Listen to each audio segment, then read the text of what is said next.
Ողջույն սիրելի ընկերներ,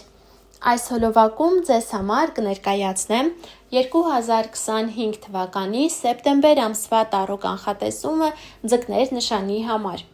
Սիրելի ձկներ, հինգական քարտով կնայենք ամսվա կարևոր իրադարձությունները, այնուհետև մեկական քարտով նորալուսնի և լիալուսնի ազդեցությունը։ Յուրաքանչյուր քարտի էներգիա անպայման բոլորը իրենց կյանքում զգալու են, բայց դա կլինի տարբեր ոլորտներում, տարբեր դրսևորումներով, քանի որ այս տարրո կանխատեսումը ընդհանուր բնույթ ունի և բոլորին է վերաբերում։ Այս նորալուսնի և լիալուսնին, սիրելի ընկերներ, ունենալու ենք խավարում, և ձեզ համար հատկապես շատ կարևոր է լինելու այս խավարումները։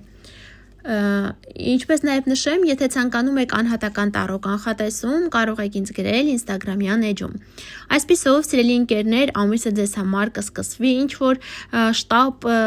փոփոխությամբ, ինչ-որ անսպասելի փոփոխությամբ, գուցե անսպասելի ճանապարհ գնաք, հյուր գնաք կամ հյուր ընդունեք, կամ ուղղակի այսպես անսպասելի նորություն ստանաք։ Շատ կարևոր նորության մասին է խոսքը, որը ձեր կյանքը կարծում եմ, որ կփոխի։ Այս նորության մի մասը նորություն կստանա, իսկ մյուս մասը ինչ-որ փաստաթուղթ կստանա։ Շատերը ճանապարհ կգնան և կստացվի ինչ-որ բան թողնել անցյալում և շարժվել առաջ։ Կարծես այն,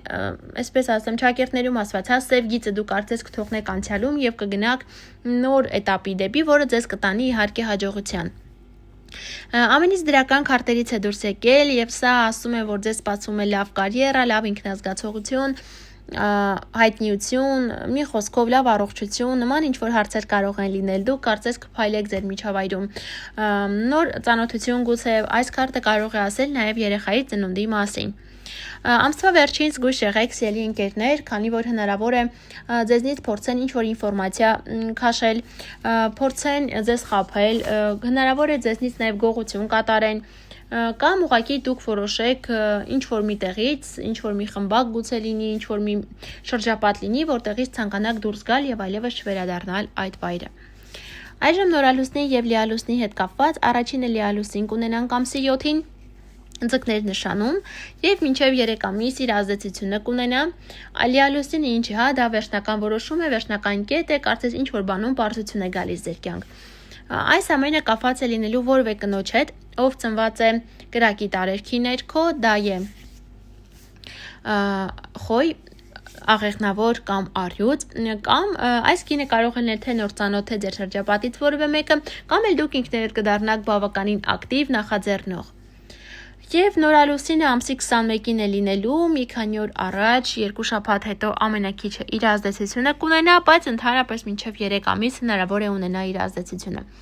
Այս ժամանակահատվածում շատերին սպասվում են նոր հարաբերություններ, թե գործնական, թե սիրային։ Մի խոսքով, կարծում եմ, որ այն աղջիկները, կամ տղաները, ովքեր փնտրում են իրենց երկրորդ կեսին, ապա այս նորալուսնի ազդեցության ներքո անպայման սիրելի ընկերներ դուք գտնելու եք։ Հնարավոր է նաև համագործակցություն լինի, գործնական ինչ-որ հարցեր լինի, ամուսնություն լինի այս խավարման և այս քարտի ազդեցության ներքո։ Մի խոսքով ընդհանուր ամիսը, սիրելի ընկերներ, դրական է ձեզ համար, միայն զգույշ եղեք, որ ինչ-որ բան չկորցնեք կամ չգողանան ձեզնից, կամ սխալ ինֆորմացիա չտան։ Այսքանը, սիրելի ընկերներ, սիրելի ձկներ, կապված այս ամսվա հետ, բաժանորդագրվեք ալիքին, սեղմեք զանգակի կոճակին, որ բաց չթողնեք գալիք ամիսների կանխատեսումները, իսկ մենք շուտով կհանդիպենք, ցտեսություն։